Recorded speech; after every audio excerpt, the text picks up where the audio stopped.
Hi, my name is Corey Mentor. I'm here with Darcel, and we're with Trinity Employment Specialists. We're a staffing agency that specializes in travel nursing.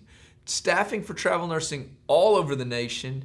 I don't know how many opportunities are available out there, but it's finally growing. Yes. We have been in a drought in travel nursing. If you do travel nursing, or if you're experienced in travel nursing and you rely on this as your livelihood, you know exactly what we're talking about. The news did not tell us exactly, at least at first, but now it's growing.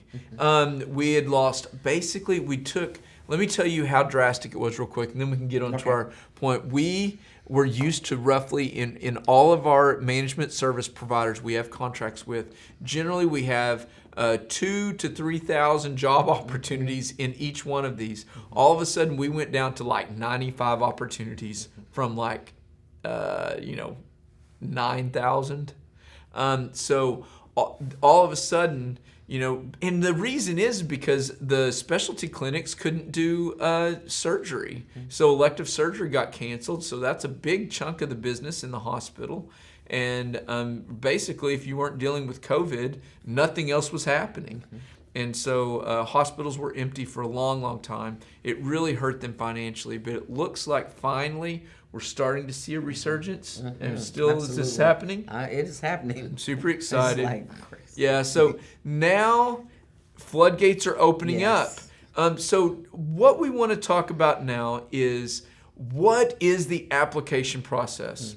If you are new to travel nursing and you're really wanting to get into travel nursing, or if you've even done travel nursing but you might be coming back into it, we want to go over the application process. What are some of the things, and we want to try to do more of an outline style of these are the things that you need. One of the things you were mentioning just a little bit ago as we teed this up in another video is that just having your BLS won't work. Not Yeah, anymore. talk about what are some of the top things that we need to focus on for our potential candidates. Okay, as a travel nurse, you have a resume prepared, okay? And what I've run across, a lot of nurses have a resume, but you have gaps. So I want to just let a nurse know, if you have a gap where maybe you traveled and you took a year off, or you took 6 months off, put that bullet point on your resume saying, I was a travel nurse, okay, from March to June, I took a break. Put that in there because the facility want to know explain every gap.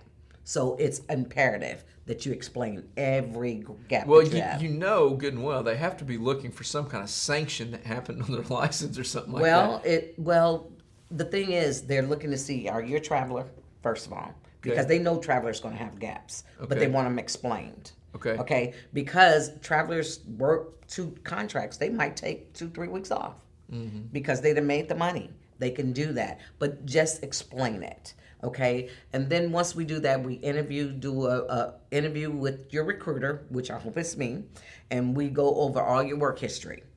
You explain everything, what you've done. So we highlight those. And then I send you an application. You complete the application. Once I receive the application, then I'm going to send you out what we call a skills checklist. You have to do that. I don't care what discipline you're in, from med surg, ICU, even to scrub tech, if we're talking about allied. Everyone has to fill out a skills checklist. This is where you rate your experience. And what I tell everybody, be honest. I mean, if you think you're a 4 in everything, put a 4. If you're a 1, do not put 0. Just put NA if you've never had that experience, because that it's going to rate you. It's going to give you a grade at the end of it. So never put a 0. Put an NA. At least give yourself some credit. Absolutely. Yeah. Right. Very limited experience or what have you. And then once I receive those, then I will ask you for all your certifications, your BLS, your ACLS, your TNCC, your PALS, your stroke certification. All of those, if you have them, keep them handy. What happens is a lot of nurses don't know where their certifications are. Right. It's imperative, and you mentioned this before in one of the other videos, have a file where you have all of your pertinent information handy, even your shot records. We have to have a list. Each facility is different. You might work in a facility at your home hospital. They didn't require some of the shots. MMR, varicella, we would need those. So make sure you have those. Then I need, again, references. Before I could even submit you, I need all the things that I just mentioned, as well as references. I need a manager and a supervisor with the reference. They have to be a manager and supervisor. And if you need a third one, we can do a co-worker, because some of our hospitals require that. So once I get those items, then I could start the submission process. You know what's funny is that this is so different from traditional employment, and here's why. In traditional employment, I remember going to a seminar just last year, and they told us, they said, listen, if your employment application, it takes longer than 3 to 8 minutes, like that's a large gap, but that's what they said. Right. Okay, so if it takes longer than this, than 8 minutes, the likelihood of you losing candidates is almost a guarantee. Okay, that is the culture that we live in. So I get it. You guys are listening to this and you're like, I hate paperwork. All right, join America. We all hate it. So what we did in this seminar when they told us, listen, if your application process is longer than 8 minutes, which we got into ours took 15, we knew that we had to change our entire online application process because we better make it quick or people are going to leave. We changed it. Our application process or applications went up by 30%, which was awesome. But this, and I get it. You can be a little bit picky if you're an employer right now. We have to comply with hospitals' strict demand. Allow, like the thought of just submitting your application like everyone else in the entire country right now is not a deal. We have to, it's not even possible to do travel nursing.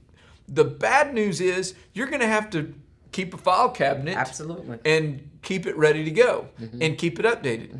The good news is if you're willing to go through some pain, I don't know, maybe a day.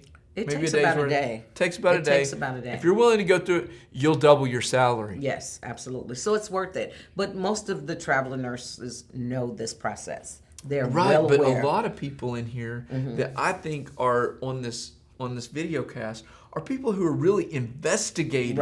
Right. So it's a different animal, and when you go into something different, most people just do not like change. Correct. However, knowledge gives a little bit of comfort. It gives power. And it gives power. So once you complete that process, then I upload you, if you get an interview and you get accepted, guess what? You're doing more paperwork. It's not over. How much more? Let's talk about it. Because then you got. They at least need to know. We got 2 more minutes left. You have to do the testing, okay? And I have to send out a test from Prophecy, and you have to pass the test by 80%. If you don't pass that test with 80%, then I send out test B, not just like test A. You pass that, then we go on with all the shot records. The facility might have a test. So then you have that. But that's the whole process. It's a long process to be a traveler. Yeah. It's not easy. Now, once they get this done the first time, is it done or are they going to have to redo it next? No.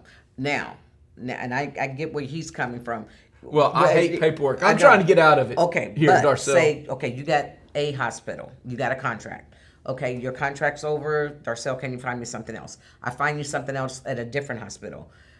The paperwork for us as the agency, you're good there. As long as your certs is up, your licensure is good, you're good. But the next hospital might have tests too. It's not the same test that you did at the other hospital. Each hospital have different protocol, different paperwork for the nurse to comply with. Right. So that's the process of changing facilities. Right. Well, we know that this isn't something that's actually for everyone because we got some paperwork here. Right. But we're talking about maybe 1.5 days of paperwork at the most to double your salary too. Correct. And so this is something that's interesting. If you have any questions about travel nursing, we would love to be a resource for you. I think that we could be a great travel nursing agency for you. Go check out Trinity's reviews. I think that's important. Absolutely. Give us a call at 918-622-2588. Ask for Darcel, or you can visit us online at trinityemployment.com.